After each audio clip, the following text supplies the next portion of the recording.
अस्सलाम वालेकुम, welcome to देसी तड़का वंस अगेन। कैसे हैं जी? उम्मीद है खैरियत से होंगे। आज लाई हूँ बड़ी मज़ेदार रेसिपी आप लोगों के लिए। मैं बना रही हूँ दम पोख्त, वो भी हिरन के गोश्त में। आप लोग बीफ, लैम किसी में भी बना सकते हैं, लेकिन मैंने सुना है कि हिरन का गोश्त बड़ा ही नमकीन और मज़ेदार होता है, तो मैं इसलिए हिरन के गोश्त में बना रही हूँ। पहली दफ़ा बना रही हूँ, देखते हैं कैसा बनता है। तो मैं यूज़ कर रही हूँ तकरीबन 2 kg हिरन का गोश्त। सबसे पहले हम ऑयल ले लेते हैं, तकरीबन 3 से 4 ये वाले चम्मच बड़े जो होते हैं मैं यूज़ कर रही हूँ। आप ले सकते हैं 250 ml तक, और इसमें गोश्त को डाल के अच्छे तरीके से भून लें। ये चला गया है इसमें गोश्त को अब हम अच्छे से भून लेंगे। जब गोश्त को भून रहे हो ऑयल में, तो आप साथ ही नमक ऐड कर लिया करें। उससे ये होता है कि गोश्त नीचे चिपकता नहीं है, अच्छे से भुन जाता है, और दूसरा ये कि सॉल्टी भी हो जाता है। तो मैंने इसमें डाल दिया नमक। आप हस्बे ज़ायका नमक यूज़ कर सकते हैं। हमेशा बताती हूँ, कुछ लोग ज़्यादा खाना पसंद करते हैं, कुछ कम, तो अपने हिसाब से डालें।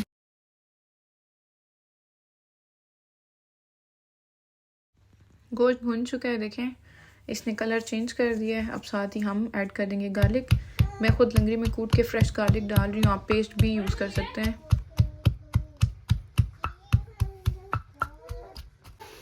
गार्लिक ऐड करने के बाद आप इसको 2 से 3 मिनट तक के लिए भूनें, ताकि जो हमने डाला है इसमें लहसुन वो अच्छे से भून जाए, सुर्ख हो जाए। और फिर उसके बाद इसमें हम डाल देते हैं ब्लैक पेपर।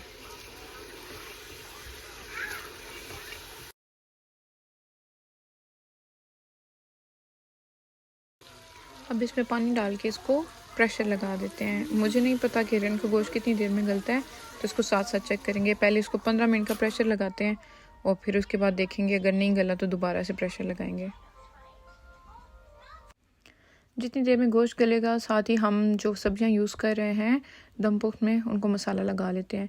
देखें आलू जो है वो मैं छिलके के साथ तकरीबन 7 से 8 अदद यूज़ कर रही हूँ। आप अगर ज़्यादा यूज़ करना चाहते हैं तो कर सकते हैं, आप पे डिपेंड करता है। बीच में से इस तरह हाफ़ काट लें, कट्स लगा लें, ताकि जो मसाला हम इसको लगाएंगे वो अंदर तक चला जाए। नमक डाल दिया मैंने इसमें। साथ में इसमें डालूँगी मैं कुटी हुई लाल मिर्च, थोड़ी सी काली मिर्च डालूँगी। इसको अच्छे से मिक्स कर देंगे। इसी तरह टमाटर जो हैं वो भी 7 से 8 अदद मैंने लिए हैं। आप कम ज़्यादा क्वांटिटी कर सकते हैं। उसको भी बीच में से काट दें, 2 से 4 हिस्से उसके करें, और फिर उसको भी इसी मसाले में डाल के अच्छे से मिक्स कर लें। गोश्त जो है वो बिल्कुल परफेक्ट गल गया है। मैंने इसको बीच में 1-2 दफ़ा चेक किया था, थोड़ा सख्त था, तो मैंने इसको 2 दफ़ा प्रेशर लगाया है। अब ये बिल्कुल परफेक्ट हो गया है। अब मैंने ले ली है एक मिट्टी की हांडी, और उसमें डाल दिया है देसी घी। एक्चुअली बेसिक प्रोसेस जो है दम पोख्त का वो यहीं से स्टार्ट होता है। मैंने पहले गोश्त को इसलिए गला लिया है क्योंकि हिरन का गोश्त था, मुझे कोई आइडिया नहीं था कितनी देर में गलेगा नहीं गलेगा। और दूसरा ये कि टाइम मेरे पास ज़्यादा नहीं था। अगर आपके पास बहुत टाइम है तो आप कच्चा गोश्त इसमें डाल सकते हैं, और फिर इसको मज़ेदार पैक करके 2 से 3 घंटे में पका सकते हैं, ठीक है, दम पे। लेकिन मैंने गोश्त पहले गला लिया है। अब देसी घी में आलू डाल दिए हैं, ठीक है। साथ ही अब आलूओं के ऊपर मैं डाल दूंगी गोश्त जो हमने गला लिया है। इतना नहीं गलाया कि वो टूट जाए, और इतना भी नहीं गलाया कि बिल्कुल सख्त हो, ठीक है, क्योंकि कुछ ना कुछ इसमें भी गलेगा। तो अब इसमें चला गया है गोश्त। इसके ऊपर डाल दूंगी वो मसाले वाले सारे टमाटर वगैरह, हरी मिर्ची डाल रही हूँ काट के, अदरक डालूंगी, ठीक है। और फिर उसके अलावा जो गोश्त में से थोड़ी बहुत यखनी निकली है वो भी डाल देंगे साथ ही। ये देखें जो यखनी उसमें बच गई थी वो भी मैंने डाल दी है।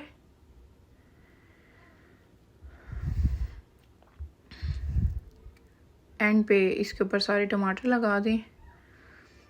टमाटर अपना भी पानी कुछ ना कुछ छोड़ते हैं,